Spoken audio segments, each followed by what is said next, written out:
Hello, hello. Welcome to the Backfield the Buzz podcast, a part of the High Podcast Network. Cody Wiles, Logan Glover, Andrew Foster. Holy stack lineup today, as usual.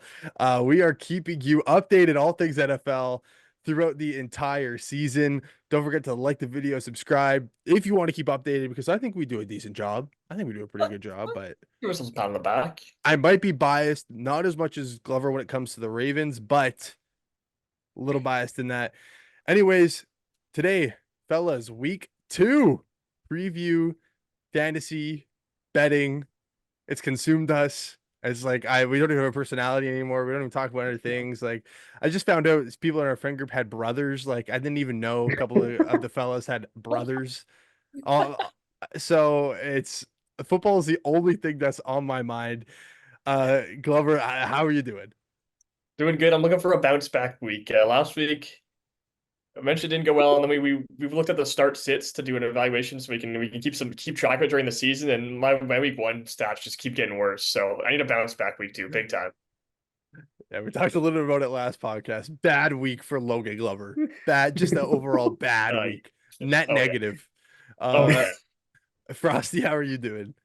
I'll better than Logan. My start hits. I at least went 500, and I went 3-0 in my fantasy leagues. So I don't think there's anybody with more credibility in the world right now than me. Well, bang, there you go. Yes. I believe you had the biggest hit on our start sets, which was Chris Godwin, who put up over 22 points. Yeah, for sure. Uh, and then I believe you had the best two best That's it. sits, Yeah. actually, with Hopkins and Komet. But hey, you might have been more efficient than it, but I matched you. We both had three correct picks by what we're going with. We're trying to figure out the scoring. For right now, we have it at 10 points is kind of the bar, if for starting sitting. So we'll go with that, but maybe Glover will have to flash up a graphic here or we'll have to do something to update the standings. Anyways, it's week two start sits now. So Glover, before we hopped on here, you piqued my interest. You said you had a couple Oh, RB starts here, and you were like, one might be too broad, too you should be starting them. So me and Frosty are about to drop the hammer if it's too We'll much. see. So start with yeah. your first option here. Who are you starting at So running back? So my first option, so my thought process here is the guy you're probably starting regardless. However, I think he's due for a monster game. It's Josh Jacobs, who again, figure you're starting him regardless. But he's now in a team on playing for the he's playing with Malik Willis. They're playing the Colts, who got ran over by Joe Mixon last week. And Malik Willis, not exactly your ideal starting quarterback. That means relying on the run game, check down to the back and out of the backfield, lost opportunity for Josh Jacobs this week and going forward until Jordan Love comes back. But I'll let you guys decide if that's too easy of a start. All right, fair enough, fair enough. All right, I'll bring out my second one. My second one, That my was all second one is planned. We not. we timed that on my screen. It looked like we timed that pretty well. Looked like it. My second one is going to be Najee Harris, though. I think Najee Harris is due for a big week with Jalen Warren being a little questionable. The snap share was in Najee's favor. He was more efficient last week against Atlanta. He's playing Denver, so another easy matchup. Kenneth Walker ran all over Denver last week. I expect more of the same. This Denver team is a struggle to watch. Is putting it in a nice way. And you mean you look, yes, Jalen Warren's not going to be in. Fields is going to start again. They're going to lean on the run game because Fields wasn't exactly elite against Atlanta. So I do expect a lot of running game for the Steelers. Like Najee's a good start.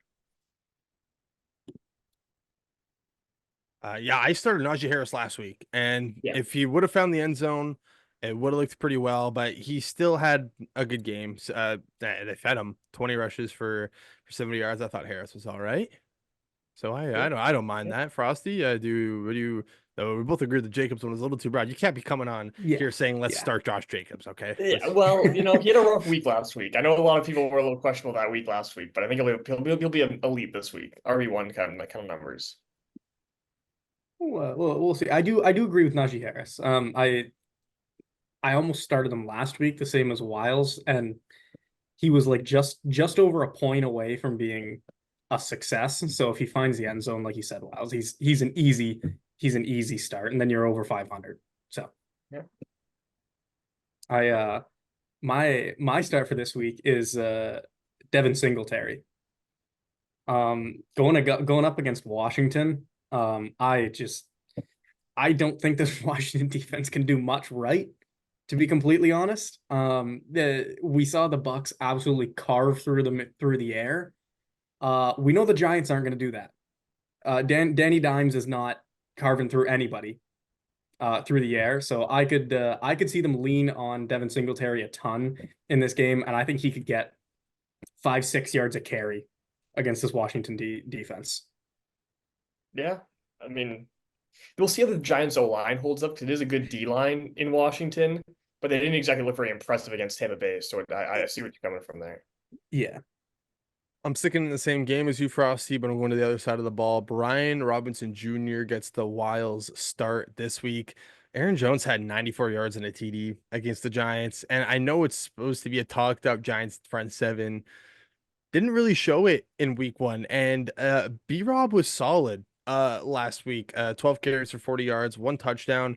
He was even getting involved in the passing game, which I thought it'd be more Eckler, but he was more efficient than Eckler last week. 4 targets for 3 catches for 49 yards for Brian Robinson. I don't know if he's going to be bringing RB1 upside because there is a couple of concerns. Like he was only on the field for 56% of the snaps. Eckler was on the field quite a bit.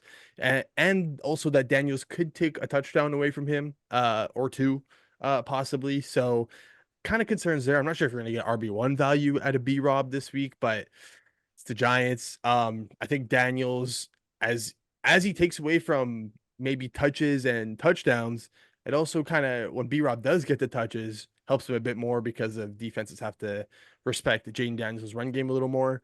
So that's where I'm at. That's where I'm at with B-Rob. Yeah, B-Rob sewered my sit last week with 17.9 points. I was saying to sit the Washington running backs. He took over that backfield. And yeah, I think it has a similar effect to the way the Ravens should be running their offense, which with Jane Daniels is the linebackers, the second level guys, they can't just lock in on the running back because Jane Daniels is such a threat to take the rock. And also, Jane Daniels wasn't really airing it out last week, which opened up the pass game for B-Rob. So he looks like a pretty solid option going forward. Yeah, especially for PPR leagues, because if he's taking that receiving back role away from Eckler, he's going to be a monster and he's going to be a safety valve for Daniels for the entire season. One of the guys I'm keeping an eye on the snap percentage because it's only at 56%, but I mean him and Eckler, I believe, both had the same amount of targets, same amount of catches, I believe. But just B-Rob had more yards. So, or actually, I think Eckler had more targets and more catches, but with only like 3 more yards or so. So, that's why I like B-Rob. Who are you guys sitting? Frosty. Let's see. Who did you sit last week? That would have been Last week, Dallas RBs. yeah, I set the Dallas RBs. I just Your own expected a team, better fight. your I own expected a better guys. fight from the Cleveland defense, to be completely honest. And Zeke looks a lot better than I expected him to. This week, I'm not going to committee. I'm sitting Kenneth Walker against New England this week. The first half for the Bengals and Patriots, I believe the longest run the Bengals had was 4 yards. They didn't start actually being able to move the ball on the ground until they were trailing in the second half, and they basically had to throw the ball, and New England was pretty much only playing the pass. And even then, they still couldn't crack 100 yards on the ground in the whole game. So I don't love Kenneth Walker this week. I think we could see a lot of Geno Smith doing things against this New England secondary. I think Christian Gonzalez, he was unbelievable last week against Jamar Chase. He almost shut him down for the entire game. DK Metcalf is a different kind of guy to cover though. Christian Gonzalez is not the biggest, strongest guy, and we saw Deron Bland struggle with that last year after locking up smaller receivers, and then DK comes in and bullies his way to being open every play. I could see this being a big DK Metcalf week and Kenneth Walker being a little bit subpar. I mean, hey, he also has Charbonnet, who put up he put up 12 points last week, had 8 rushes, and he caught a touchdown in the receiving game, so 2 catches for 29 yards as well. So that's something else to monitor. That I mean, Charbonnet had 35% of the snaps, so maybe some concerns, but I don't know. Glover, what do you think? I thought K9 was I don't know if I'd sit him, but I mean, I could hear it out. Yeah, I can hear it out, and I also just got a tweet from Rappaport. He actually wasn't at practice today, dealing with no oblique injuries, so that's even more of a concern for it for starting Yeah. him. Although I will say, DK Metcalf was a guy I was considering for a sit because of Christian Gonzalez. We'll see if it matches up the way you were talking about it with Deron Bland and that sort of comparison. But I think Gonzalez has more of a natural talent that he should be able to make up for it. And DK didn't have a great week last week, being followed by obviously Pat Surtain's a different level, but that was a guy I do think they might lean on the run game, but we'll have to see it. It depends on how the offense is as a whole, because if they get up early on the Patriots and they'll just run the clock out, run the ball, then it won't go so well. But if the Patriots defense steps up again, it could be a game where they're forced to go through the air. Yeah. I'm not sure if we like established rules for this, or maybe I just wasn't paying attention in the meeting or whatnot. I'm going back to back. Can I sit Travis Okay. Etienne again? Yeah. I That's what can I'm see why doing. not. It didn't I go so well for you last week. I will make the case that it wasn't that bad. Yeah, yeah, You guys also kind of clowned me a little bit on the podcast last week about it. Hey, I mean that they said I thought I did pretty well with the ETN and Ayuk. That's just me boasting my own horn here. Uh, but okay, if ETN doesn't get the touchdown, he yeah. wasn't very efficient last week, while Tank Bigsby looked really good and was more efficient. Bigsby 12 carries for 73 yards, ETN 12 for 44. ETN fumbled last week, which is nothing new for him, unfortunately.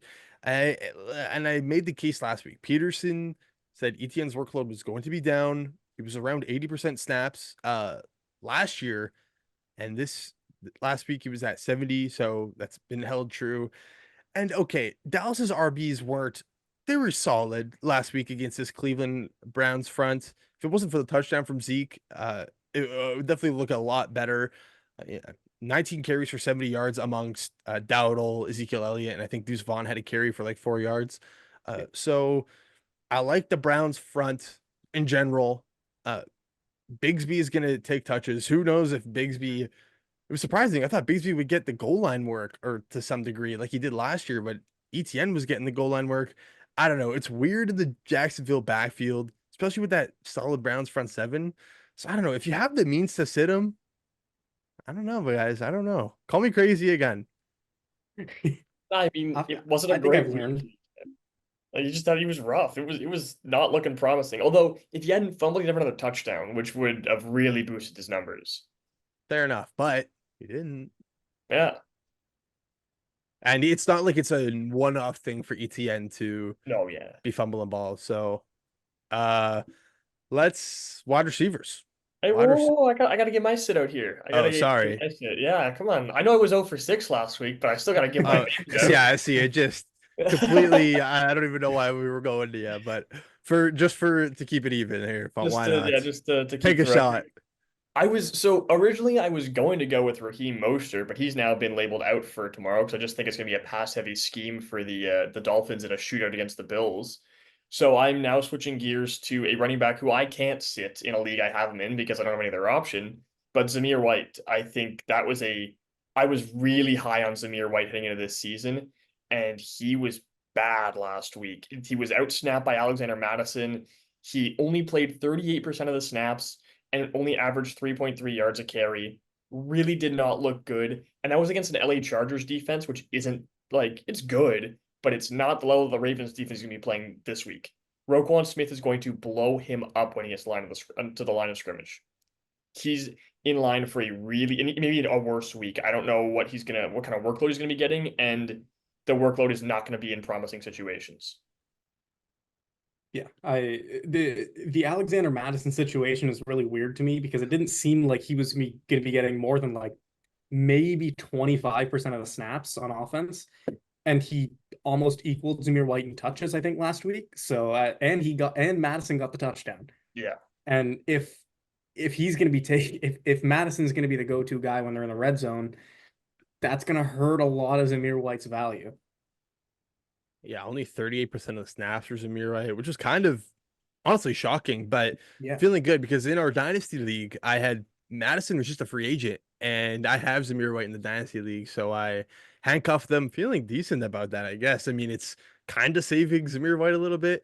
hopefully things can get ironed out. But yeah, RB number five or sorry, RB number 45 right now. And I know this is somebody that me and Glover need to be RB2s, and I'm sure a lot of people need him to be really solid RB2s. All right. Now have we got everybody's in? Now can we go to the wide receivers? Yes, we go to wide receivers. We missed it. Well, I apparently I'm just prone to doing this. You guys did remind me last week. I didn't even get my tight ends in at all. Yeah, I Uh, totally forgot about that. I mean, it's kind of a good thing because I started Noah Fant who had 3 points and sat Dallas Goddard who You did get Noah Fant, you didn't get Dallas Goedert in, which was your Yeah. right. I didn't get Dallas Goddard in. Oh, okay. Yeah. Oh well. Sorry, Goddard. Um, we're making sure to get everybody in from now on. I'll make it a priority. I don't know what it is. There's so many names we're going through. We're touching on everything here at the Backfield Buzz. Okay, wide receivers. Who wants to start? Anybody have who feels the strongest about their guy? Glover, do you feel really strong about your guy? I'm feeling pretty good. I'm starting him in the league. I got him in, but again, it's a case of I got no other option with Puka out. I was forced to throw him in the lineup. There was no other choice I had. I'm going with Lad McConkey. He looked really good last week against Vegas. He looks like he's going to be the receiver one in that offense. 7 targets, 5 catches, had a really nice TD at the end there with a couple of good juke moves to get into the end zone. He looks really good. He was really good in training camp. That was all the rave. And now they're playing the Carolina Panthers, who just got blown up by the New Orleans Saints. I don't know how much they're going to lean on, like go away from the run game early in this one because it's going to get ugly fast. I don't doubt that. But if they let Herbert cook for a little bit, he's going to be airing it out, and Lad's going to have a lot of opportunity to go and break some big plays. Frosty, I got to interject real quick because I have Lad McConkey as well. Again, I'm a rule breaker today, but I guess we could ride the same one. Why We're at the not, same right? one. Yeah, led the Chargers in targets, catches, yards, and touchdowns among receivers. So safe to say that when they pass, he will be one of the top targets of mine. Great point that you brought up. I was going to bring up the same thing. Just Carolina got ran all over, and I just think it's very possible they could get run over again. That's exactly what Harbaugh wants to do. So we'll see. But I'm starting Ladd McConkey because I feel like he could be a really valuable option. At least I don't know if you're gonna get wide receiver one value out of him just because of how much LA wants to run the ball, but maybe wide receiver two upside right now. So Hope so. Yeah, I think he's emerging as the one there. Like, I don't think he's going to be a wide receiver one in fantasy, like you said, but I could absolutely see the wide receiver two upside that he brings because this Chargers team, it's not that strong of a team. They just happen to open the season against the Raiders and the Panthers. So they're probably going to start 2-0. And then when they start trailing in games, they have to throw it. That's when Lad McConkey, I think, is going to start to really cement himself as a viable wide receiver two, maybe wide receiver three option. great Yeah. point. Great point. All right, Frosty. Who are you starting? So I kind of did this like Logan did originally. So this my start might be a little too obvious. So I have a second one. It's Zay Flowers. Is Zay Flowers too obvious of a start? He only had 6 receptions for 37 yards last week. Yeah, I don't know because I think It's he- close. with where he was Okay. drafted. I feel like people are just they have He to was start drafted him. pretty high. Yeah. Okay. Okay. So my other one then is Demarcus Robinson for That the one Rams counts. against Arizona. I think he comes in and he becomes the wide receiver two that we've seen Matthew Stafford support wide receiver twos in his career. This the Arizona defense did not look good against Buffalo last week. They started off Buffalo's offense was doing well the entire time. It was just a tough fumble from Josh Allen in the red zone where they would have got more points. I don't like the Arizona defense, and I think a lot of focus is going to shift to Cooper Kupp now. A ton of focus is going to be on him, and I could see Demarcus Robinson kind of having a boom game this week against Arizona. I hope so. I really hope so because I had Puka in a league. I had to pick up Demarcus Robinson off waivers. I really hope he has a good week because the depth of my team is thinning out very, very fast. Yeah, I like how you brought him up because because you had to say Flowers who been on the fence, but probably in the more so like feels like he's a wide receiver two for a lot of teams, Yeah. and at least a flex. At least a So flex. I'm glad you went to a waiver wire pickup to balance it out. Yeah. But I don't mind it. I share similar thoughts for maybe a later pick. Uh-oh. All right. Let's do the sits now. Glover, do you who'd we sit at tight end last week for you, Glovesy? That would have been who'd you sit at tight end? Tight end. We're on Njoku. Tight receivers. end. Oh, wide receivers. Oh You're all wow. out of, You you're skipped all with two me today. holes. No, okay, because I was thinking tight end because I have a certain Rams tight end that I might be starting, and I Ah, completely moved on to. All right, you're just excited. You're just a little like little antsy to get that one out there. I feel good about it. All right, all right. And Well, in a sorry tight end landscape, my goodness. Okay, wide receivers though. I guess we just okay, sit our wide receivers. yeah. Let me get mine out of the way first, since I'm all over the place. George Pickens. Sitting George Pickens versus the Browns. Uh, looks like Justin Fields is going to start again. I think Russell Wilson, as of Wednesday, was limited in practice. Fields didn't go check at the. I can't remember which one of you guys mentioned the Fields passing chart. It's pretty crazy. Well, when you go take a look at it, nothing over the middle of the field. And yes, he's playing the Broncos. I know it's the Broncos defense, but there's a certain guy named Pat Surtain, the second on it. He held DK Metcalf to 3 catches for 29 yards last week. I don't know why he couldn't do that to George Pickens if he could do that to basically to a lot of receivers in the NFL. And yeah, Broncos after week one, top 10 in receiving yards allowed, receiving TDs allowed, and average fantasy points allowed to wideouts, which is kind of the concern that that's top 10, like Yes. least amount of points. So, uh, bit of a concern that it's just a weaker defense in general, but Pittsburgh wants to pound the ball, whether it's with Najee, Warren, or Fields himself. So I'm sitting George Pickens, and Pickens wasn't the best last week either. Yeah, I mean, he was my sit last week. He ended up burning me with 13 points, so that didn't work out for me. But no, I totally see it. I don't think Fields is going to be airing that ball out very much, and the Broncos defense isn't good. But Pat Surtain, I mean, he can follow people around like the best of them. I really don't see it going too well for Pickens this week. Yeah, and especially because Pickens is a deep ball guy. He's going to be the guy that goes and gets jump balls, and I don't know if Pat Surtain's going to let him do that, and I don't know if Justin Fields is going to let him do that. Yeah. So I agree. I do think it's gonna be a tough one for George Pickens to get some production out of. All right, who you guessing? I got Michael Pittman Jr. this week as my sit. Honestly, he's a guy that I look to trade away. I didn't like what I saw week one in terms of just purely the way he was used. He was used a lot last year with Gardner Minshew, but that's because Gardner Minshew wasn't really airing the ball out. Michael Pittman worked the middle of the field really well, worked those intermediate routes very, very well, got tons and tons of catches. We saw last week, A-Rich loves to air it out. He loves to chuck the ball. That's not Michael Pittman's game. That's AD Mitchell's game, and Josh Downs is coming back into the fold this week, likely. And then they're playing Green Bay, and Jair Alexander didn't have a great week against AJ Brown. Made a couple of plays though, and he's gonna be looking for a bounce back game. Jair Alexander will probably be following Michael Pittman most of the game, and I don't see him being utilized that much. He had 4 catches on 8 targets for 31 yards last week. Don't see him getting many touchdowns with the way they run the ball. Don't see him getting much opportunity for long balls and big chunk plays. It just doesn't seem like a great situation for Pittman, honestly, long term. Yeah, I agree. I have Michael Pittman in one of our leagues, and I am sitting him this week. So I I agree with that pick. How about I think, yourself? Oh, go well, ahead, Glover. Sorry, go ahead. I've got him in the dynasty league, but again, I'm in another spot where I can't sit him. I can't possibly sit him. Yeah, it's tough because I always find it tough to sit a team's wide receiver one, especially with a quarterback like A-Rich. But I don't think he's going to be as big of a game plan for them Yep. for the rest of the year as he was last year.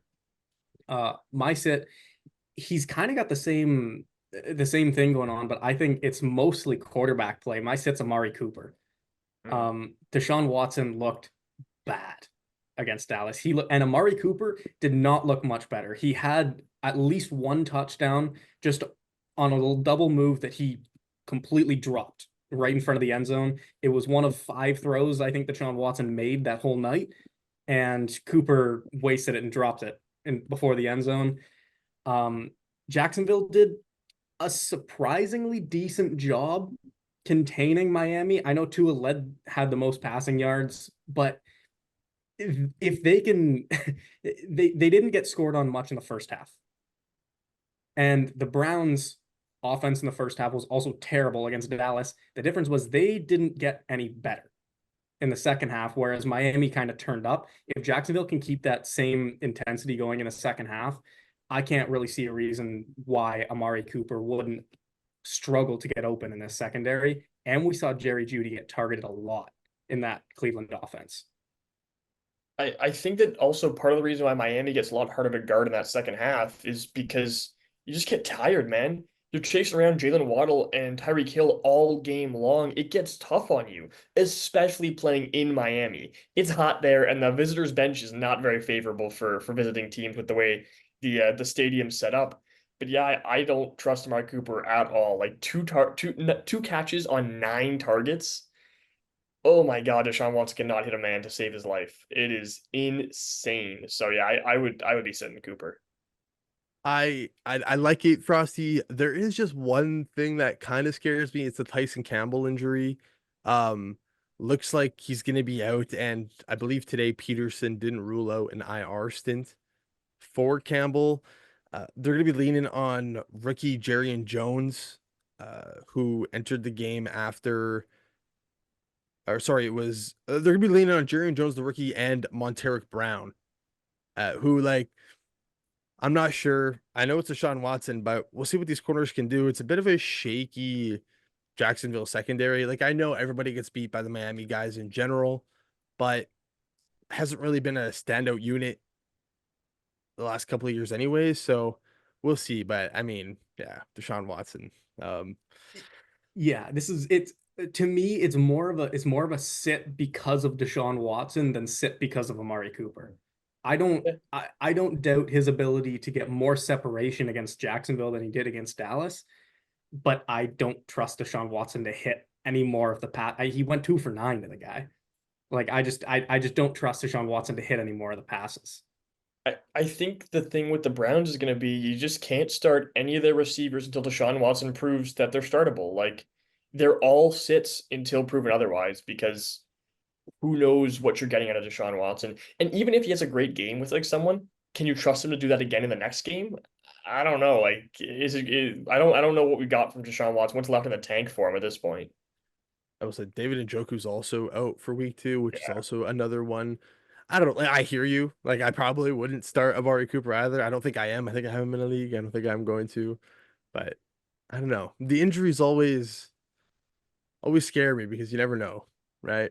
He could also just have the Amari Cooper day and go for 6 catches for 180 yards and 3 touchdowns because he does that twice a year. But I'm banking on the fact that I don't trust Deshaun Watson, and until he shows me any kind of reason or they make a quarterback change, I'm not starting any Browns receivers. Jags aren't a bad defense either. Yeah. Let's go to tight end. Um, we were talking about this off air. What is going on with this position? Can we just start with a little bit of a it's when Kyle Pitts is the tight end one, we got some questions. Okay. So Glover, as a Pitts fantasy owner, give us your start and just overall thoughts on weird week 1 for this Yeah. position. Man, I said to start Pitt or I said to sit Pitts last week. I still lost even though I You started. said But so my starts, I'm planting my ground. You can either if they so I'm going both the Ravens tight ends. So if both of them don't hit, I'll get a loss, and if both of them do hit, I get a point. But I need both because I'm putting the point trying to get across here is that both of them are going to be good this year. Both of them will get targets. Both of them will get touchdowns. Both of them will get catches, yards. They're going to run a ton of 2 tight end sets. So if you're sitting here like, is Isaiah Likely's week 1 a fluke? He's probably not going to drop 26 every week, but he still will be startable. And Mark Andrews, if you're wondering if he's not going to be good long term or if he's out, he's washed. No, he'll be fine. He was like triple covered all game. He'll be fine. So start them both. I think against the Raiders, weak linebacker room, weak secondary, weak everything except the D line. So start them both. I think both will have 10 plus points this week. This makes no sense to do that. Like, you're only saying this because the Ravens are your team, and I No, know you wanted to talk about your guys. So you're saying you need both guys to get over 10 points for you to get this right. I guess so. And you know what? That might sound a little crazy, but I just think that I basically just want to get the point across that if you think that only one of them is going to be fantasy relevant this year, you're wrong. They're both going to be consistent startable players, especially in a god-awful tight end pool. If you have one but not the other, start them. I mean, yeah, we're working on trying to get Isaiah Likely in a league. I'm probably gonna put him in my flex with Kyle Pitts on my tight end if I get him because that's where I'm at. I But mean, I guess when you start week one 0-6 in your picks, you got to take some risks. I gotta You take got to some try and risks, get the man. record back up. So I'm trying to get some I'm going for some bit of a lot some long shots here. Honestly, it's a bit of an interesting conversation. Like, it's probably one of the more interesting conversations across fantasy right now is, I mean, is this going to be likely show? Is Mark Andrews just, is he rounding the hill a little, getting over the hill a little bit this year? Is Andrew still bang up? I don't know where I lean. I probably lean. I think Andrews was on a bit of a snap count and he was a bit limited all week and he ended up playing. And I just think they wanted to take some load off him. And it's just that likely is just has become a better player. Yeah. Uh, Yeah, I think that it was a lot of the fact that the Chiefs game plan for Andrews and when likely Kate like started going off, they didn't really adjust very well to him. I don't think that's going to be the case. I think it'll be more of a case of both of them get 5 targets, 5 catches, a couple yards, and a touchdown, giving them some good fantasy points. But also, Mark Andrews outsnapped Isaiah Likely last week. He had 74% of the snaps. Likely had 66. I will say, but look how high those were. They were in two tight Yeah, end all exactly. day. All game. They're both going to be out there all game long. It's not, you're not going to be, this isn't a backup starter situation. It's like two receivers for the Ravens. That's how they're going to run it, it's going to be like their wide receiver 1 and 2. yeah, you're not gonna like my sit. My start is my start though. I'm starting Chiggy Okonkwo against I believe against the Jets. Sorry, I lost my schedule. Yeah, against the Jets. Um, I don't know how much I trust Calvin Ridley if Sauce Gardner is going to shadow him. DeAndre Hopkins looked terrible last week. I I think Will Levis is going to need a safety valve, and I think Chiggy Okonkwo can easily become that against the Jets defense that we saw get gashed a lot last game against the Niners. Now, the Tennessee offense obviously is not San Francisco, but I could see Chiggy coming in for a big game. Yeah. I think Will Levis should be looking for safety valves instead of, chucking the ball to nobody. I think you should be looking to just hit the easy stuff, take what they give you. Don't do this again. No need to just fling it out there and hope it goes out of bounds. Like I It's like uh, the I just fell to my knees in the middle of a Walmart thing. Just middle he of a just football game on the drops in the middle knees. of a football field. I mean, Uh, at this point, it's a decent shout because this tight end group is nobody really knows what to make of it. So I'm willing to. I hear you because mine might be even a bit crazier. I kind of teased of Colby Parkinson. I would start Colby Parkinson versus the Cardinals. I like. I'm not. I don't. I'm not starting Parkinson over. What the generally accepted like top 8 tight ends, I guess, or something like that. But if you're in need of a tight end, man, like one of the highest volume passing offenses in the NFL, and they just continue to pass the ball against Detroit. Probably part game plan because just Detroit stops the run very well, but still, they're gonna rip it. Puka is now on IR, and Parkinson. Hey, I don't know what I didn't see this coming, but 5 targets, 4 catches, 47 yards.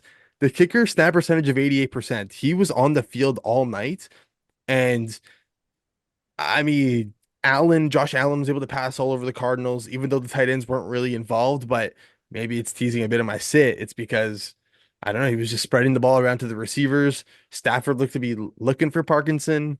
Um, you know, I know Cup is going to be heavily involved, and he's probably going to get 20 targets. Like Yeah. Probably. Cup's gonna get targeted all day, but I don't know. Is Parkinson crazy? Hey, he's the tight end 7 right now. That's where we're at with tight ends, man. He's on the waivers in almost every league, and he's the tight end 7. Like, I mean, yeah, if you're in a situation where you're stuck with you had David Njoku, you had Jake Ferguson, you're I got a buddy in a league who's rolling around with Schultz. Noah Fant and Taysom Hill. Start Colby Parkinson. I mean, I don't hate it at all. Yeah, at the state that the tight end market is in, and we've seen Matt Stafford turn Tyler Higbee into a PPR machine on multiple occasions. So it would not shock me at all if he could get Colby Parkinson like even 6 or 7 catches this game. All right, so that's the tight ends we're starting. Now let's sit, which is probably a bit more fun of a conversation because of how poorly a lot of them performed. Frosty. My sit's Isaiah Likely. While having him in multiple leagues, I'm sitting Isaiah Likely because there's a lot of talk. So I understand they're going to run a lot of 2 tight end sets, but the one thing the Raiders can do is get pressure, and the Ravens O line looked horrific Good point. in their Oh season my, opener. Isaiah Likely is more of the athletic receiver kind of tight end than Mark Andrews is. I think Mark Andrews is going to get a lot of dump offs this game. And I think this is going to be the game that they're going to use Mark Andrews a lot more to try and get him back in rhythm. This is a Raiders team that Baltimore has absolutely no business even being in a game with. So I could see Lamar just trying to get the ball into Mark Andrews' hands at game speed so he can get more in rhythm. He can get like 8, 9 catches, even if it's only for like 60 yards, 50 yards. I think they're going to target Mark Andrews a ton. And I think Isaiah Likely's I just think the value is not going to be there because of the volume that Mark Andrews is going to get. yeah. I mean, I see your reasoning like that. The Ravens, if you just look at it on the surface, they should just destroy the Raiders. But when you look more in depth and realize, man, the Raiders' strength is their D line, and the Ravens got destroyed. Their O line was awful last game. It could be a recipe for disaster, which could make Mark Andrews more of a target. I think, dude, though, likely is bound for a couple of those dump off targets like he got against the Chiefs with Chris Jones in his face. And the thing with Andrews, Andrews is going to make the catch. He can do a little bit of run after the catch, but typically he's just going to go down.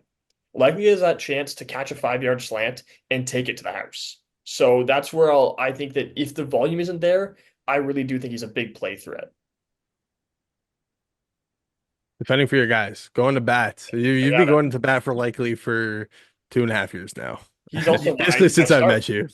Yeah, I let him come out. I let him coming out of Coastal Carolina. He was really impressive in that his first training camp. And when Mark Andrews has been out, he's been excellent. I did like him coming out, to be fair. Yeah. I just don't like that you are You just constantly don't like that throwing. I like him.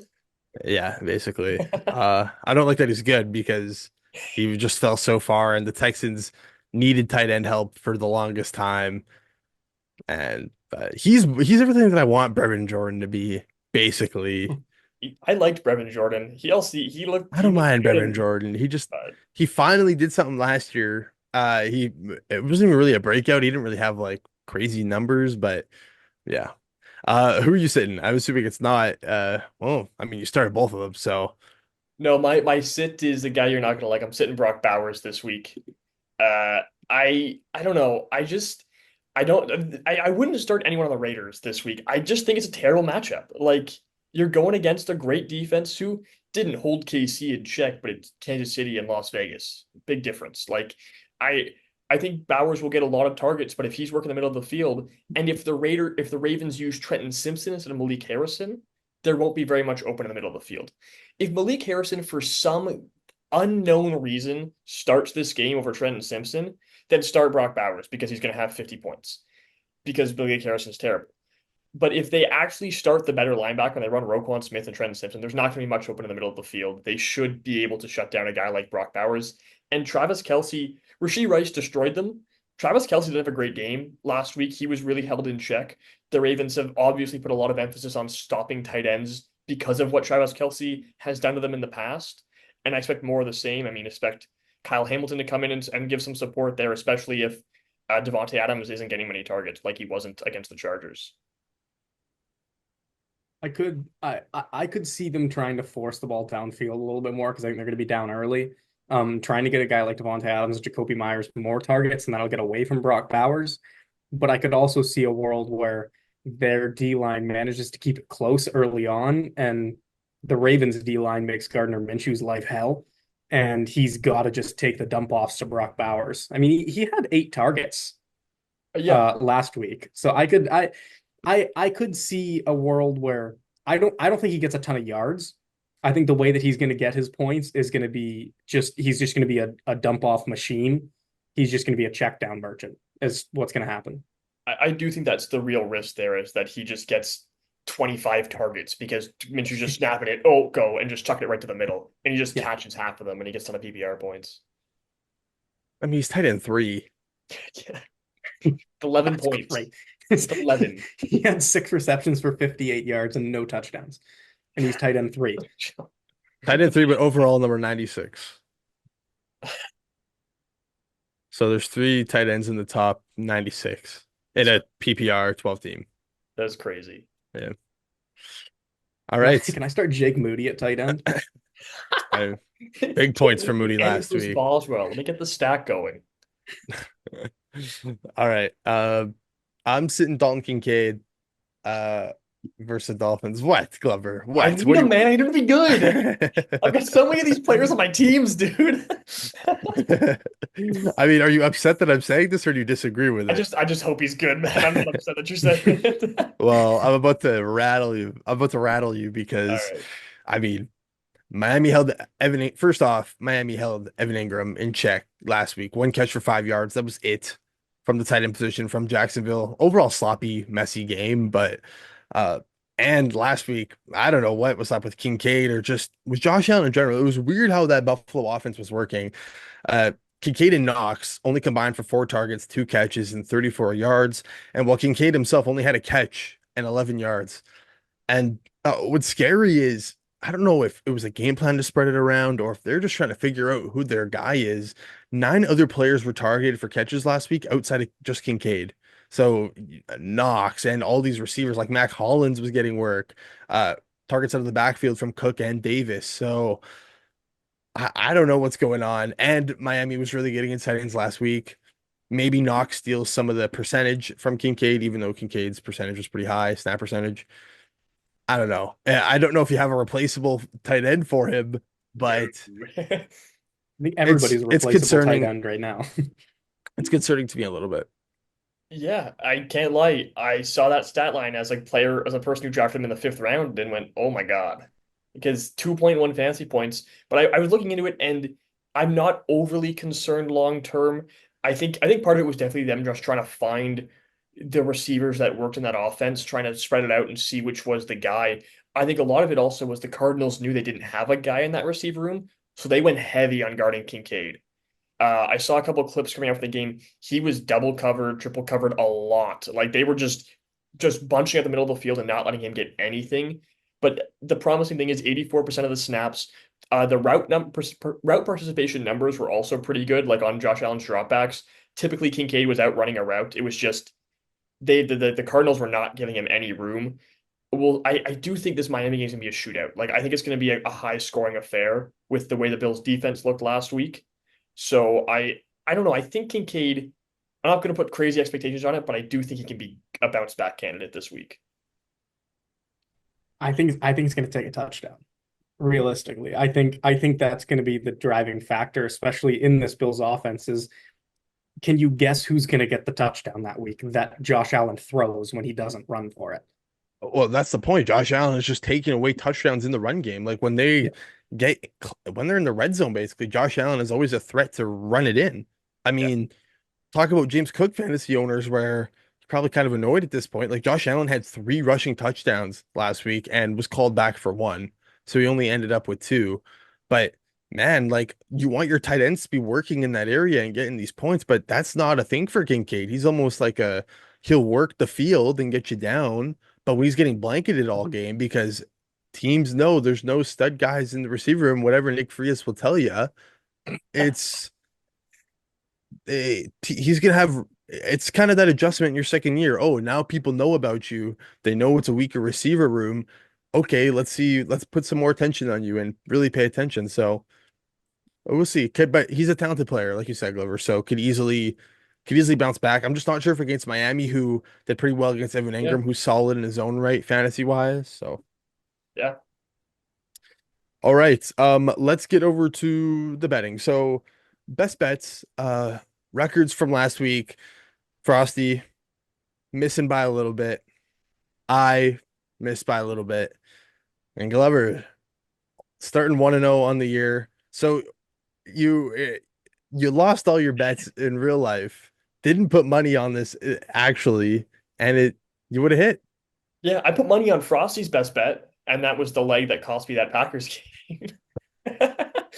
I quite literally, this was my only win of the week, and my only win of the entire weekend was this best bet. My 0 for 6 in my start sits, fantasy, the best bet before I hit, and I didn't even bet on it.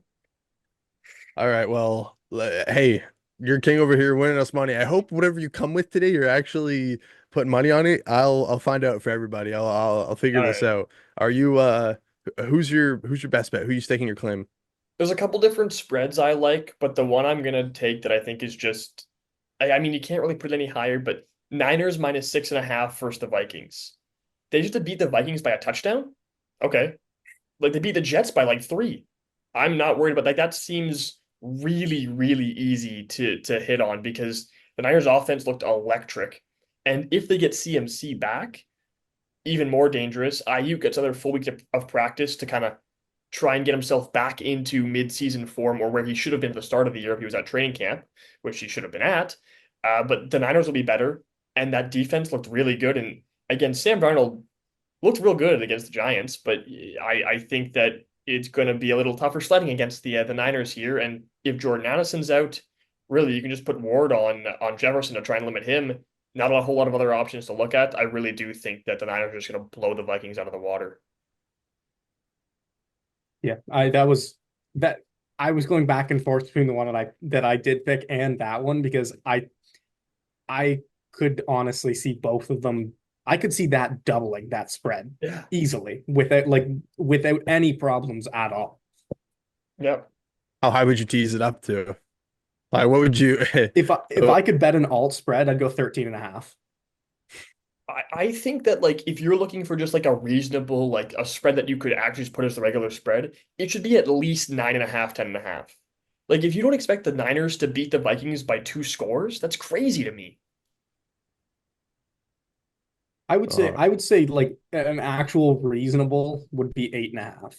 Yeah, I mean even that's better. But like 6.5, if the fact that it's not even like if it was seven and a so half, yeah, that'd it's not even the be highest line this week.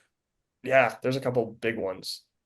Yeah, 7.5, which honestly, lines at Bucks is Oh, oh, I'd stay away from that. lines are minus 7.5, Why? and that's the only one higher. But That interesting. not what I would expect to be the wow, that's Oh, really sorry, the Ravens are actually higher as well, minus eight high. and a Okay. half over Las Yeah, Vegas, which that would seems make about total right. sense. Yeah, But yeah, like yeah. I think if the Niners were 7.5, it's a little different because then they have to win by a touchdown and then some, even if it's just a little bit. But just the fact they only need a one touchdown lead, it just seems too easy. All right, Frosty, who are you starting? Missed out last week, not by much, but A missed field goal. I missed field goal. Yeah. it it's horseshoes and hand grenades, Yep. my friend. So what are you going? 0-1, bounce back. So this one have absolutely no idea how this team's an underdog. I'm taking the Rams plus 1.5 against the Cardinals. No, I have we're riding. We're I have riding. no idea. I honestly have no idea how this team's an underdog. Me neither. That makes they almost gave up 400 yards to Buffalo of offense. Buffalo averaged over 6 yards per play against this team. We've seen Cooper Cup it doesn't really matter how many DBs you send to Cooper Cup, he's gonna get his yards and he's gonna get his catches. And Kyron Williams could be an absolute monster against this front seven too. I I just don't really see any way that the Cardinals somehow pull out a win in this game. Yeah. That's like one that I it was in my consideration. It was underneath my list of a couple I was considering, but I was just saying I'd just take Rams money line at plus money. If the Rams Yeah, are plus, I'll just take the money line like I that. I think they're going to win for sure. I debated. I ended up going Rams plus 1.5. I debated just going straight money line, outright winner. yeah, There is a couple concerns. Um, Puka injury hurts. The O line is concerning, but I don't think Arizona can hurt them as bad as a normal team would.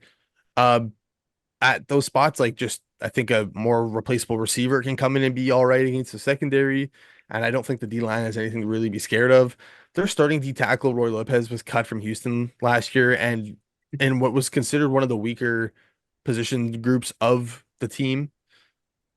I mean, yeah, I don't know. I honestly, Frosty, I agree. I don't know how these guys are underdogs. Arizona's not going to be able to run the ball like they did, like Detroit's able to at yeah. all. No, Jonah Williams, their right tackle, is out. I mean, yeah, I think the Rams will win in the trenches. They're a good trenches team, but it's Detroit has the best line play in the league. yeah, I think it's them, yeah, San Fran, KC have Yeah, the best line play, and Arizona is not going to do that. They allowed 4 sacks last week. It was a good Bills front, but I think LA can do the same. I think they'll game plan for Kyler's legs, uh, as they'll do. I think they'll do a better job than Buffalo did. So I'm Cup's gonna have a big game. Kyron could get better. I don't know. I really don't know how this team is an underdog. I'm shocked. I think I it's that was I was looking at it on my computer. I had to go and open the actual FanDuel app on my phone because I had to check to make sure I wasn't reading that wrong and they were actually underdogs. I think it's the overcorrection for the amount of injuries they had, but the Cardinals shouldn't scare you at any of those positions. Like they don't have a good pass rush. A guy I think who's going to have to be a monster in that game is Jared Verse.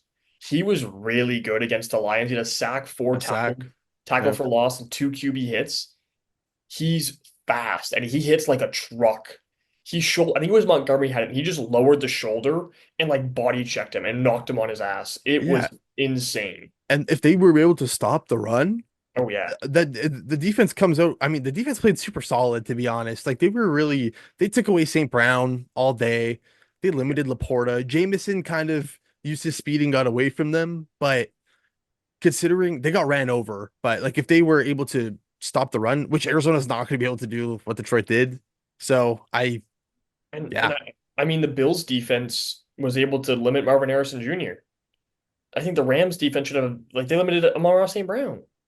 yeah, That should be no problem. They limited Sam Laporta. There's Trey McBride limited. Like their defense is really solid. I think this is a crazy underdog pick. yeah. Plus Jonah Williams is a big loss for them. So Yeah, true. Yeah. all right. Well, so I guess we're riding. I'm just breaking rules left and right today. What is going on? Uh, Like I truly feel confident in Rand. I Oh, absolutely. like I will be placing money on that. So I in my notes I have Rams plus 1.5 slash money line because we need to do I couldn't yeah. decide. We need to do like a double stamp. Like this is like worth double. I need to double this. Can I double this Yeah, up? 2 points worth, and if it doesn't hit 2 points down, I don't know. This is I'm hammering. yeah, oh yeah, oh yeah, the other one that I thought was interesting, I was really close to picking, and I wasn't sure if it was gonna be the one you were talking about when you said it was so easy, but Chargers minus 5.5 against the Panthers. Thought about it. I think yeah. that's gonna be pretty easy money too. If you want to let look, there's a third one since we only got two this week, but there's a third one. I think that's pretty common. The Chargers win by a touchdown. Yeah, I like that one as well. There's a couple lines that I thought were interesting. Steelers to win by a field goal against Denver, I thought was pretty good. I think that defense is going to terrorize Oh yeah. Denver. Like, can we just please admit that Pittsburgh is a top 5 defense in the league now? Like, Well, it's if they're healthy, they're a problem. yeah. I'm sorry. Yeah. Like, Yeah. I think they're so slept on. It's like every year people are like, how does this team get to the playoffs? It's because of their great defense, and nobody wants to properly rate it because in their own division, there's just two other great defenses. Like, it's just there's So much fun playing somehow in that division. the top three defenses could, I think, could you. I mean, last year you could have said we're all in the AFC North. Maybe not this year as of yet. We'll see. Still. But you can argue probably three of the top five defenses. Maybe you want to throw in the Niners, and maybe there's one other team you want to check in there. But you can argue three of the top five defenses are in the AFC North, and the Bengals are no slouch on defense either.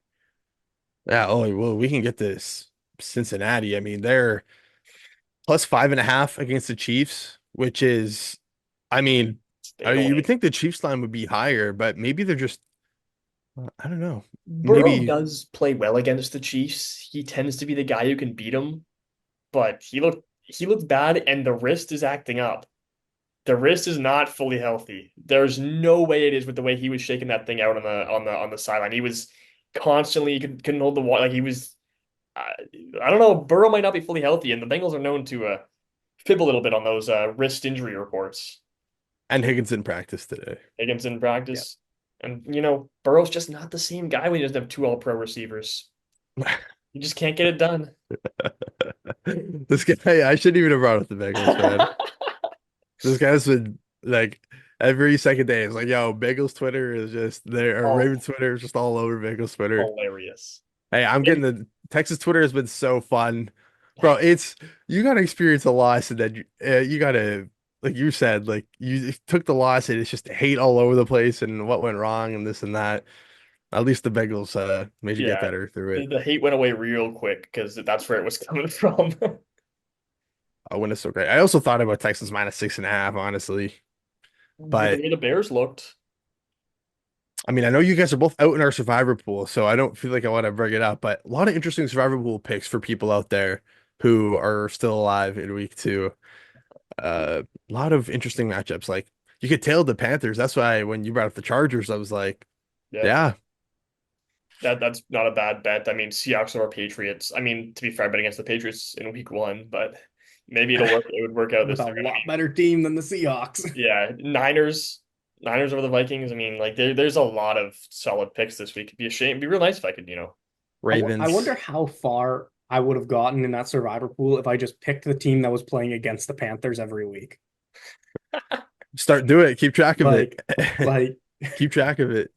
till they get a win, man. Till they get a win, which man, they look. yeah, that you saying they had a shot to make the playoffs? Whoa, That's whoa, whoa, whoa, whoa, whoa. you I I that said that. if we go back to that division, if we go back to that video, I know for a fact you said that there is a chance. You said it was a long shot, but you said there was a Yeah, chance the Panthers could make a jump and get to the playoffs this year. I thought there was a chance they could take a big time step this year and get into the race. That's I was expecting, as I said in the last episode, I think I just underrated how terrible that defense was. That defense was so bad. I was just not even like thinking about that. I was really going, man, Dave Canales has fixed two crappy quarterbacks in his career. Maybe he can do the same thing with Bryce Young. Apparently not. I So I yeah, just think I don't think Bryce Young is athletic enough to compete in the NFL. I he that's my that I just don't think he's small, doesn't have the strength it looks like, and the he speed doesn't have quickness, he doesn't have the athleticism. speed, doesn't have the size, doesn't have the strength. Yeah, that's a rough pick if you're a Panthers fan. You just quoted the have you guys been seeing the meme of like how they'll do like the best quarterback ever, and it's like you have like, oh yeah, Josh Allen's arm, or the meme is, yeah, the worst quarterback ever, and it's just Bryce Young's mind, Bryce Young's size, Bryce Young's uh it's he didn't it's like some of the mistakes that he showed in week one were because of what was around him, but he was just making mistakes on himself as well. So And it doesn't look any better when you realize your team traded Darnell Wright, Caleb Williams, and DJ Moore for that pick. real quick, what's the worst what's the worst trade? The Bryce Young trade or the Deshaun Watson trade? Deshaun Watson. I think it's Deshaun Because it Watson. came with a $265 million guaranteed contract. Fully guaranteed. The first ever fully guaranteed contract went to Deshaun Watson. Only Deshaun in Cleveland. Weinstein, baby. Only Cleveland would let Baker Mayfield go for him to become a franchise quarterback elsewhere, trade 3 first-round picks for Deshaun Watson for him to instantly get suspended and proceed to have all of his talents disappear.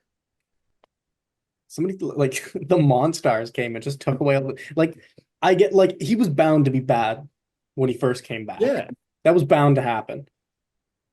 you gotta find it at some point though. This guy was like a top five quarterback when all of this happened. He was top. It was Lamar, Russ, and Watson, and Mahomes obviously. But in that 2019 regular season, it was those three guys were like, Yeah. okay, this is the race, and then it just was all downhill. Again, and I gave him some slack for a while because it was like, oh, he hasn't played in like a year and a half, 2 years now. At this point, there's no excuse. You got to be better than this. Yeah. He was a monster, man. The arc of a Texans fan with all this Deshaun Watson stuff is really interesting. Like it's really just came up like he was just so great with us. Really saved a lot with the Houston Texans. Got us up on those Chiefs, and then completely collapsed by the end of the first half, anyways. But yeah, it's interesting and upsetting and crazy what has happened to this point. Cleveland, man, Cleveland. Okay. All right, that's it from us. Thanks for watching. Don't forget to like and subscribe. It was long, fellas. Didn't mean to go this long, but oh well. What are you gonna do? All right. Thanks for watching and keep it buzzing.